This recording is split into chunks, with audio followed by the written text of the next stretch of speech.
అసలు rave party అంటే ఏంటి? నాకు తెలిసినంత వరకు రేవ్ పార్టీలో చెయ్యని అసాంఘిక కార్యకలాపాలు ఉండవన్నదే నాకు తెలుసు. నేను వాటి గురించి అంతగా తెలియదు, ఎందుకంటే మన పార్టీలు పబ్బింగ్లు తెలియవు.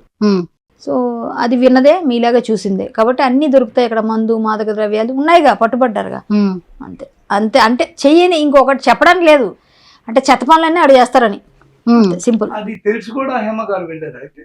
మరి ఆవిడకి ఏముందో అక్కడ, ఏం పని ఉందో ఎవరికి తెలుసు. సో మేడం, రేవ్ పార్టీ అంటే మేము విన్న దాని ప్రకారం అయితే ఎలాగైనా సరే, అంటే ఎటువంటి కండిషన్స్ అయినా అప్లై అక్కడ. ఎవరు ఏం చేసినా, ఎవరిని ఏం చేసినా సరే అక్కడ మాట్లాడకూడదు. ఓకే, లైక్ సెక్షువల్ టైప్ లో కూడా అవన్నీ అగ్రి చేసుకొని, అండ్ డ్రగ్స్ అవన్నీ కూడా తీసుకోవాలి అవన్నీ చెప్పి కూడా, మళ్ళీ మొబైల్స్ అండ్ ఎక్స్ట్రా గ్యాడ్జెట్స్ అన్ని కూడా నాట్ అలౌడ్ అని మేము విన్నాం.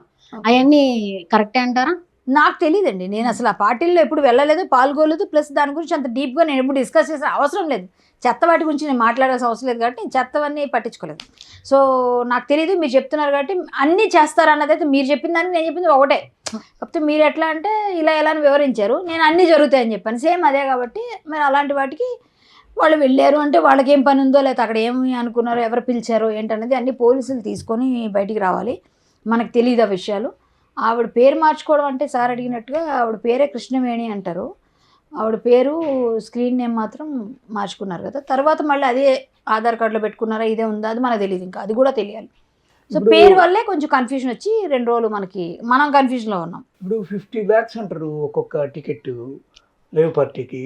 హేమ గారు అంత బేర్ చేయగలరా, లేకపోతే ఎవరైనా పెట్టుంటారా? నాకు తెలిసి 50 లక్షలు ఓన్లీ టోటల్ మొత్తం టోటల్ అని అనుకుంటున్నాను నేను. Okay okay. అంతేగాని ఒక్కళ్ళకి 50 లక్షలు పెట్టి రేపటి ఉంటుంది నేను ఎక్స్పెక్ట్ చేయట్లేదు. టికెట్ 50 లక్షలు అయినా ఆవిడకి డబ్బులు బాగానే ఉన్నాయి అంటారు, మరి ఆవిడ సంగతి తెలియదు. మరి ప్రాపర్టీస్ బాగానే ఉన్నాయి ఆవిడకి. అంటే నార్మల్ ఎంట్రీ టికెట్ 50 lakhs అయితే ఎవరు కూడా అంత బేర్ చేయలేరు. అయితే ఏ పాటికి ఎప్పుడో కోడే కూసేవారు. ఒక టికెట్ 50 లక్షలు అంటే 100-150 మంది లెక్క ఎంత అయింది, లెక్క పెట్టడానికి దాటిపోయింది. కాబట్టి అంత వచ్చేసేది 50 లక్షలు టోటల్ పార్టీ కాస్ట్ నాకు తెలిసి. హేమ గారు మీకు తెలిసినంతలో మీరు ఏదైనా సినిమాలు చేశారు మేడం కలిసి? చాలా చేసామండి. అదేంటి ఆమె యాటిట్యూడ్ ఎట్టు ఉంటుంది అసలు, ఏంటి ఇలాంటి దీంతోనే ఉంటారా ఆమె? ఏమన్నా ఇప్పుడు దేనికైనా సరే వెళ్తాము, ఇప్పుడు అక్కడ సెక్స్ కూడా ఓపెన్ ఉంది, వాళ్ళు ఏమైనా చేసుకోవచ్చు అన్నప్పుడు ఆమె దానికి ఒప్పుకోనే కదా అక్కడికి వెళ్ళాలి. అదే అర్థం కాని విషయం ఇక్కడ. ఆవిడ అలా ఒప్పుకొని వెళ్ళారా, దీనికి వెళ్ళారా అన్నది ఏం తెలియట్లేదు, బయటికి రావట్లేదు. బట్ అక్కడ అవి జరుగుతాయి అన్నది కన్ఫర్మ్గా. మరి మీరు చెప్పినట్టుగా అంటే ఒప్పుకుని ఇంట్రెస్ట్ ఉన్న వాళ్ళు ఎవరి ఇంట్రెస్ట్ ఎవరికైనా పోవచ్చు అనుకునేటట్టుంటే వాళ్ళ ఇష్టం, అది మనం ఏం చేయగలం. ఆవిడ అలాంటిదో కాదు నాకు తెలీదు. ఆవిడైతే మాతో మంచిగానే ఉండేవారు, ఎవరితో మాట్లాడినా మంచిగానే మాట్లాడతారు. ఆవిడ పర్సనల్స్ గురించి మేము అడగంగా, పర్సనల్గా ఆవిడ ఏంటి అనేది మనకెలా తెలుస్తుంది. మన వరకు మనతో ఎలా ఉన్నారో, ఎవరు ఎలా ఉంటే వాళ్ళు వెళ్తూ ఉంటాం, మనం అలాగే ఉంటాం. ఆవిడ విషయంలో మీరు చేసిన కామెంట్ ఏంటి అసలు, ఏంటి దీని మీద ఇంత మీరు కూడా హైలైట్ అయ్యారు? హైలైట్ ఏ లేదండి, నేను ఎప్పుడు సోషల్ అవేర్నెస్ కోసం, సోషల్ కాజెస్ కోసం ఫైట్ చేస్తూ ఉంటాను. సో వాటిలో ఎటువంటి భాగంగా ఏ విషయమైనా సరే నేను ముందుంటాను.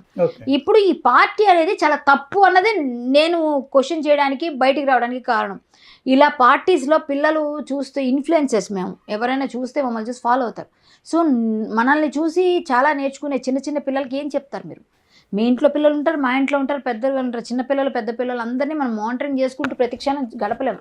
ఇప్పుడు మీరు చేసింది ఇది నేర్పిస్తుంది పబ్ కల్చరు, పిచ్చివన్నీ నేర్పిస్తూ పంపిస్తున్న వాళ్ళందరూ తల్లిదండ్రులు ఇంట్లో వాళ్ళ పని వాళ్ళు చేసుకొని, వాళ్ళు ఏదో సంపాదనలో పడిపోతే పిల్లలు ఎట్టిపోతున్నారు, 10,000 తీసుకెళ్ళిన డబ్బులు ఎక్కడ పెట్టాడు, ఏం చేస్తున్నాడో, 15 లక్ష రూపాయలు తీసుకెళ్ళాడు, ఏం చేశాడు అని అడిగేవాళ్ళు లేకుండా అయిపోవడం వల్ల పార్టీలకి పబ్బులకి అలవాటు పడి పాడైపోతున్నారు. పబ్బుల్లో ఇంతకుముందు జరిగిన మైనర్స్ దానిప్పుడు నేను ధ్వజమెత్తి వెళ్ళాను, గట్టిగా మాట్లాడే. అంటే నాకు ఇలాంటివి నచ్చవు, కల్చర్వి, ఇలాంటి పిచ్చి కల్చర్. అక్కడ హేమ వచ్చిందని కానీ డైరెక్ట్గా నాకు కోపం కూడా వచ్చింది. హేమ ఏంటమ్మ ఇది, నీ వెనకాలలో చూసుకోకుండా అందరి మీద నేనే పెద్ద మొత్తం ఏదని మాట్లాడతాను, నేను మాట్లాడిన ఆవిడ గురించి.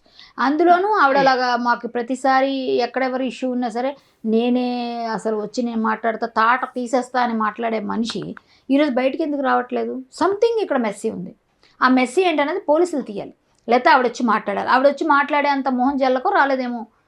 మేబీ ఇప్పుడు బయటకు ఆవిడ పేరు వచ్చింది కాబట్టి ఇప్పుడు ఆవిడ చేసినవి ఏంటి, ఎక్కడెక్కడ ఏమున్నాయి, ఆవిడ టికెట్లు వచ్చాయి, వాళ్ళ ఫ్లైట్ టికెట్స్ ఇవాళ కన్ఫర్మ్ అయ్యాక ఆవిడ దోషి అని మాట్లాడుతున్నాను. నిన్నటి వరకు డ్రగ్స్ కూడా తీసుకొని ఉండదండి మంచి ఆవిడే అని నేనే మాట్లాడాను. ఎందుకు అంటే అప్పుడు నాకు తెలియదు, నేను ఎక్స్పెక్ట్ చేయలేదు ఆవిడ డ్రగ్స్ తీసుకుంటుందని. కానీ 3 రకాల ఆనవాళ్ళు కనిపిస్తున్నాయట, డ్రగ్ ఆనవాళ్ళు బ్లడ్లో. మరి అంత అడిక్ట్ చేసింది ఎవరు, ఎందుకు, ఏమైంది, అవన్నీ బయటికి రావాల్సి